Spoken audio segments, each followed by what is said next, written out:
Benedict Cumberbatch, I'm going undercover on the internet. It's actually me.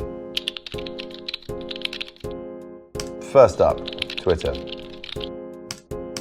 Do you think the Doctor Strange hand movements for spells were choreographed, or was it just Benedict Cumberbatch improvising? No, some thought went into them. I think we're kind of done with the kind of circular movement. We'll see that evolving, I think, in the next instalment. But no, the hand movements in general, the bigger spells, that was really carefully choreographed, and it was Julian, who's this amazing tutter, which is the word for kind of like the breakdancing of hand movement. He's an expert in creating incredible shapes and illusions of seemingly impossible conjunctions of knuckles and fingers and hands and wrists. And then obviously, he'd give me something that was impossible, and then I'd say, look, I'm an actor, and we'd break it down into cumber chunks so that I could actually do it, and it looked reasonably good, and like I had some possession of what I was supposed to be doing. Next question. What's your favourite part about being on set with the Avengers? My favourite part about being on set with the Avengers is the camaraderie and the companionship. It's just a fun place to be. It's hard work, the long hours, but you spend a lot of time in isolation getting ready and prepping, putting the costume on, and the makeup can take a long time. And then you're there and you're on the field and you're doing what you're doing with an amazing bunch of actors, frankly. So it's kind of inspiring to look around, and then once you've got over being starstruck, it's just a really fun day at the office, as you can imagine. Long, but fun. Ryan Fuller wants to know, haha, have you ever seen Benedict Cumberbatch try to say penguin? There you see. You just did. Bernadine Bauman-Murray, that's a name, says Benedict Cumberbatch. The current war, as opposed to the current war. It looks interesting, but why are so many US citizens being portrayed by Brits? Maybe that's just perception. Benedict Cumberbatch plays Thomas Edison. I don't know. I think we get to share quite a lot of traffic in that department, my friend.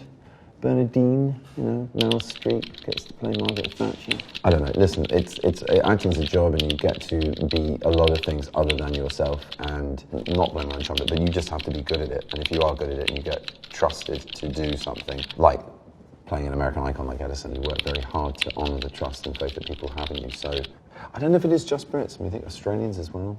There are lots of other than American actors playing American roles.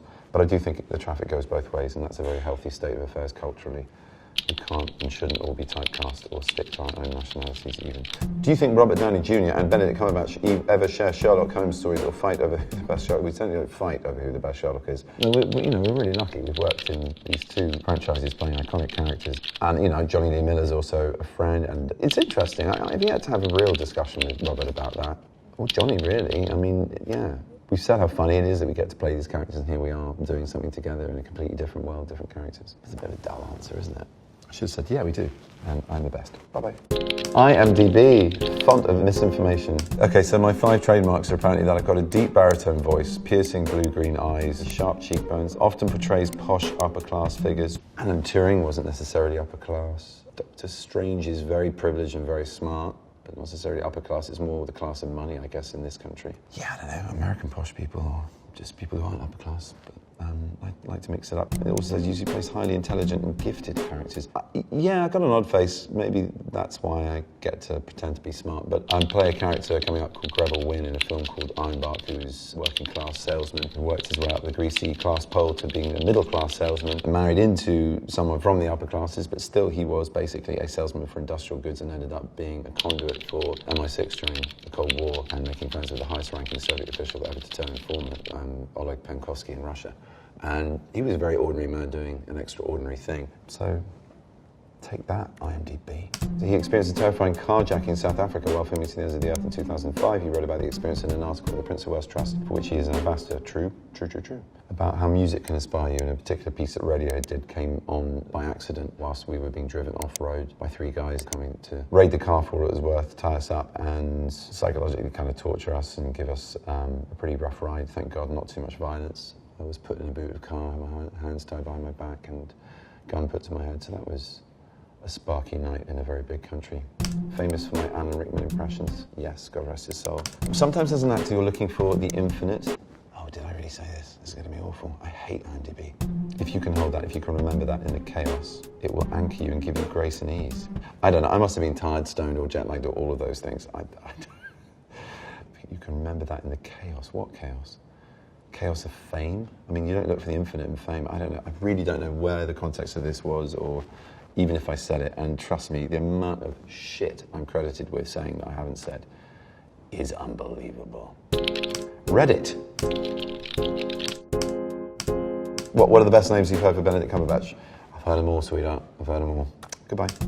Reddit. If Keanu Reeves and Benedict Cumberbatch were in a movie, what would the plot be? I don't know. I don't know. Maybe we were friends and kicked ass. I don't know. Wikipedia. He subscribes to Buddhist philosophy and has expressed affinity for meditation and mindfulness. Yes, absolutely. Yeah. Cumberbatch did not achieve international recognition until the first series of Sherlock in 2010, since been called The Thinking Woman's Crumpet.